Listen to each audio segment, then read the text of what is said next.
Bonjour à tous, namasté, je m'appelle Gilles Mansillon et je reviens à vous aujourd'hui pour continuer cette brève discussion sur l'ascension, commencer à parler pour essayer d'aider un petit peu ceux qui s'intéressent à ces choses, parce que qu'est-ce que c'est que l'ascension? C'est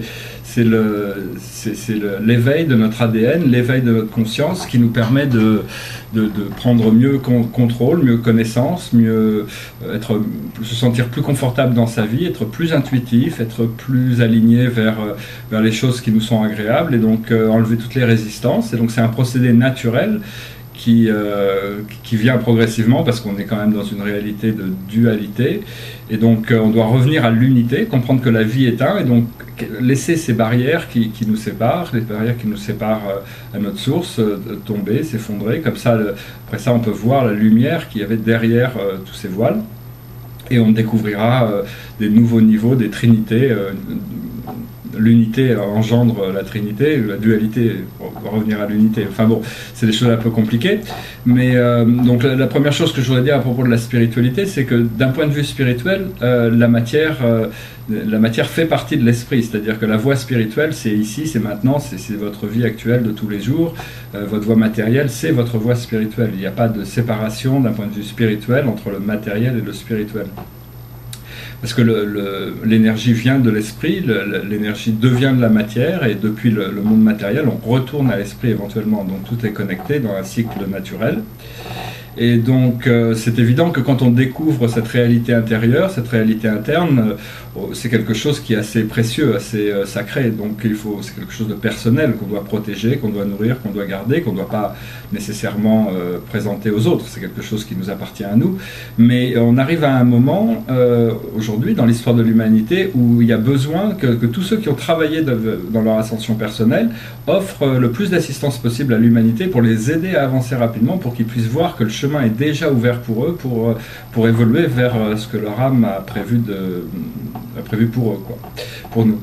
Et donc voilà aussi, il y a un autre point que j'aurais voulu dire, j'aurais voulu discuter, c'est que je vois beaucoup de gens qui travaillent dans la lumière actuellement, qui s'expriment sur Internet, et bon, c'est vrai qu'on nous a dit, à travers des consciences supérieures, nous ont expliqué qu'on était fait de Dieu, quoi, qu'on était Dieu, qu'on était fait de cette matière suprême, cette force créative suprême, c'était bien nous, et donc c'était nous qui créons toutes les conditions de notre vie, et donc c'est un peu un paradoxe, parce que bien sûr, nous sommes les créateurs de notre vie, tout dans notre vie vient de nous, en réalité, qu'on en soit conscient ou pas, mais nous ne sommes pas encore, même si nous sommes potentiellement divins, nous ne sommes pas encore Dieu. Dieu, c'est celui qui fait quand même, qui supervise la gestion de tous les univers. Et donc ça, c'est pas nous directement dans notre conscience actuelle. Il y a des choses qui se passent au-delà de notre conscience, ne serait-ce que sur Terre. On ne sait pas forcément ce que notre voisin a mangé pour son petit déjeuner, ou comment ça se fait que les planètes nous influencent, ou que le soleil brille. Enfin, c'est pas nous c'est pas notre force consciente actuelle qui permet ces choses-là. Par contre, la force créative suprême qui a créé tout ça, nous sommes bien une extension de cette même chose. Il n'y a pas de séparation entre nous et la source. Et au fur et à mesure que nous évoluons dans notre conscience, nous assumons plus de responsabilités, et donc Dieu peut déléguer non pas le fonctionnement du système solaire, mais déléguer plus de choses qui nous appartiennent dans notre vie personnelle.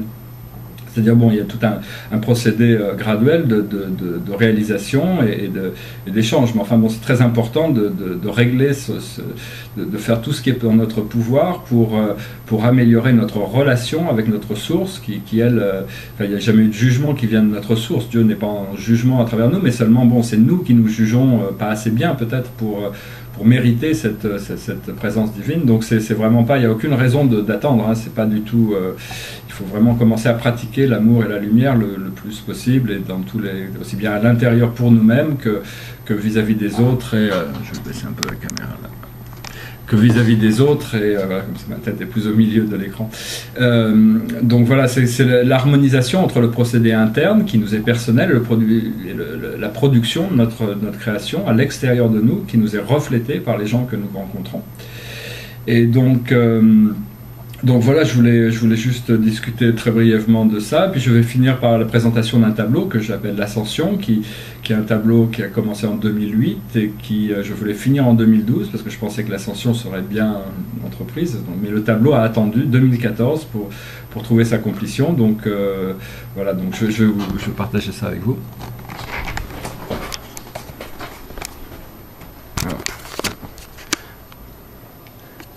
L'autre petit tableau à côté, je commenterai plus tard, mais pour le moment, j'ai décidé de commenter sur ce tableau.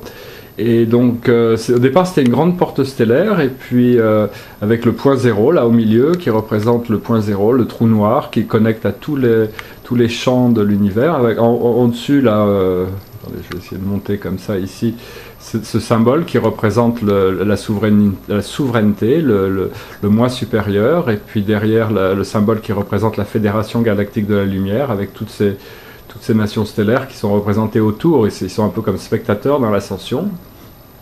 Et voilà, donc on va arriver à ce point zéro qui va nous permettre de reconnecter avec énormément de réalité de l'univers et de nous-mêmes. Et toute la partie basse, ça a été ce qui a été le plus délicat dans le tableau. Alors bon, je vais me concentrer un peu dessus.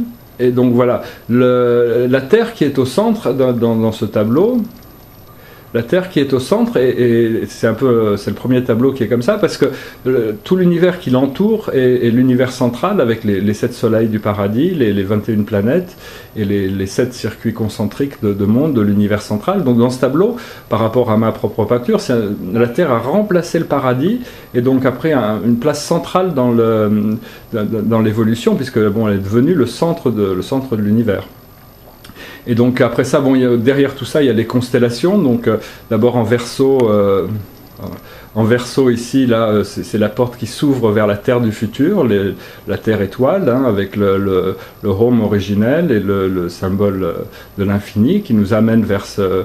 Bon, et puis dans chacune des constellations, j'ai mis mes propres planètes, ou mes planètes, enfin les 10-15 planètes principales de ma charte natale étaient quand j'étais à la naissance. C'est-à-dire qu'on peut voir qu'en Capricorne, j'ai mon point du sud, et qu'en Verseau, j'ai Vesta et Saturne.